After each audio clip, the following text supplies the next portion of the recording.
जी sir देखिए, पहले तो मैं क्षमा चाहूँगा थोड़ी लेट से जुड़ने के लिए। कोई बात नहीं। किसी भी देश की जो युद्ध नीति होती है उसके लिए कूटनीतिक कवच का काम करती है।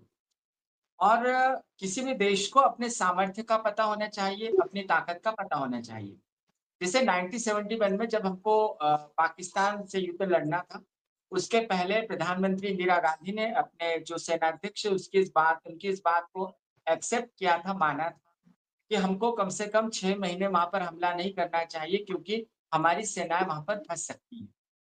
दूसरी बात ये है कि जब हम पाकिस्तान पर हमला करने वाले थे, तो उसके पहले जैसे आज डेलीगेशन अब गए हैं दुनिया भर में, ऐसे ही उस युद्ध के पहले ही दुनिया भर में हमारे डेलीगेशन गए थे और यह देखने की कोशिश की थी कि कौन-सा देश हमारे साथ हो सकता है या किस देश का क्या स्टैंड हो सकता है। 1971 की बात है। उसके बाद न केवल हमने रूस से रक्षा संधि की, लेकिन रक्षा संधि के साथ ही साथ हमने उस युद्ध को जीता भी और पाकिस्तान के 2 टुकड़े कर दिए, जो हमारे लिए बहुत ही सामरिक बढ़त का काम करती है। अब आज हम जहाँ पर खड़े हैं और ज़ाहिर-सी बात है कि जो हमारी चिंता है, वो चिंता चीन है, जो चीन ने जो कदम उठाए हैं, तो क्या हम इससे निपटने के लिए तैयार हैं और हम चीन को क्या जवाब दे सकते हैं? तो इन सब में फिर एक बार सवाल उठता है हमारी कूटनीति का। हम चीन से यदि आपको निपटना है, तो आपको एक बात को स्वीकार करना पड़ेगा कि आप द्विपक्षीय संबंधों से कभी भी चीन को दबाव में नहीं ला सकते। आपको यदि चीन पर दबाव डालना है तो सर आवाज़ आ रही है? जी, जी। यदि जी, जी, आपको चीन करिए। पर दबाव डालना है, तो आपको बहुपक्षीय तरीके से ही दबाव डालना चाहिए। तो अब उस बहुपक्षीय नीति को लेकर हम पिछले 2-3 दशकों से काम कर रहे थे। जैसे आसियान के देश जो हैं, उनके साथ हमने संबंध बढ़ाए।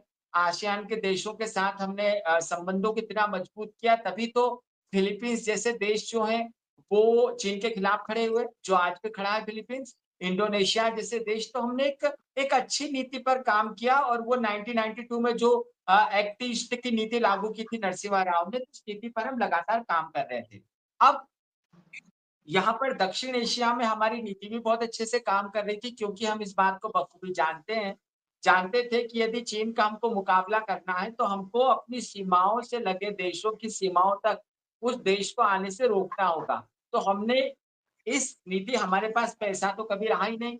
हम कभी ज़्यादा पैसा अपने पड़ोसियों को दे ही नहीं पाए, लेकिन हमने ये ज़रूर किया कि हमने क्रिकेट आधारित कूटनीति का उपयोग किया या जो अन्य वहाँ पर कहीं पर हमने जो है अस्पताल खोले, कहीं पर स्कूल खोले, कहीं पर कॉलेजेस खोले। तो इस नीति पर लगातार हम काम करते रहे, खासकर हमारी जो जेएनयू जैसे जो संस्थान हैं या हिमाचल प्रदेश की जो यूनिवर्सिटीज़ है, जहाँ पर अफ़गानिस्तान के प्रधानमंत्री भी पढ़े हैं, जहाँ पर श्रीलंका के जो राष्ट्राध्यक्ष है वो भी पढ़ के निकले, मालदीव के पढ़ के निकले, भूटान के पढ़ के निकले। तो इन सब का हमको सामूहिक तौर पर फ़ायदा मिलने लगा। यही कारण है कि तमाम कोशिशों के बावजूद एक बात तो हमको स्वीकार करना चाहिए सर कि हर जगह जो है आप पैसे या दौलत के बल पर विभिन्न देशों को आप खरीद नहीं सकते। आप राष्ट्राध्यक्षों को भी खरीद नहीं सकते और कम से कम एक-आध राष्ट्र पर प्रभाव हो जाएगा, लेकिन ज़्यादा राष्ट्र यदि आप वहाँ से आपके जो संबंध है वो मजबूत हो, वो सांस्कृतिक संबंध भी हो सकते हैं, वो आर्थिक संबंध भी हो सकते हैं, वो आपके स्पोर्ट्स के पर आधारित संबंध भी हो सकते हैं। अब आज चीन ने जिस प्रकार से हमको धमकाया है ब्रह्मपुत्र को लेकर, तो चीन की धमकी ज़रूर आई है, लेकिन 2022 से उसने डेटा शेयर करना हमको बंद कर दिया है। वो दुनिया का सबसे हुँ। बड़ा बाँध बना रहा है, बहुत क्लियर है। चीन का स्टैंड बहुत क्लियर है। चीन का स्टैंड बहुत क्लियर है कि अरुणाचल प्रदेश के शहरों के नाम वो बदल रहा है। वो मतलब उसकी नीति में कोई परिवर्तन नहीं आता। मामला ये है कि चीन की नीतियों को देखकर हम कहाँ पर खड़े हैं? हमारी नीतियों को हम कहाँ पर दुरुस्त कर रहे हैं?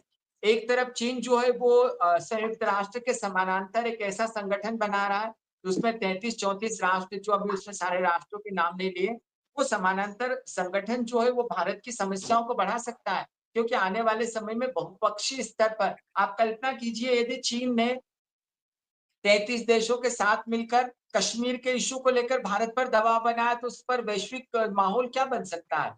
तो क्या ऐसे समय पर हम एक बार फिर सार्क की प्रासंगिकता को महसूस करते हैं? क्या ऐसे समय पर हम गुटनिरपेक्षता की इस प्रासंगिकता को महसूस कर सकते हैं? क्या हम जैसे हमारे जो लोग हैं वो विभिन्न देशों में गए, तो हम आतंकवाद के खिलाफ एक बड़ा जो अंतर्राष्ट्रीय सम्मेलन भारत में भी तो आयोजित कर सकते थे और उस अंतर्राष्ट्रीय सम्मेलन को भारत में आयोजित करने पर हम चीन जैसे देशों को घेर भी सकते थे। तो ज़ाहिर-सी बात है हमको ये तय करना पड़ेगा कि कम से कम हमारी जो कूटनीति है वो हमारे राष्ट्रीय हितों का ध्यान तो रखे। और राष्ट्रीय हितों का ध्यान रखने के लिए आपको अपनी सीमाओं को देखना पड़ेगा कि आपने अंतर्राष्ट्रीय संबंधों को प्रभावित करने की कोशिश की, अंतर्राष्ट्रीय नीतियों को प्रभावित करने की कोशिश की और अंतर्राष्ट्रीय संधियों को प्रभावित करने की कोशिश की। तो क्या आप इज़राइल बनकर अकेले लड़ पाएँगे? क्या आप आपका देश जो है वो ट्रंप की भाँति व्यवहार करेगा, तो आप खड़ा हो जी, पाएगा? आप नहीं हो पाएँगे।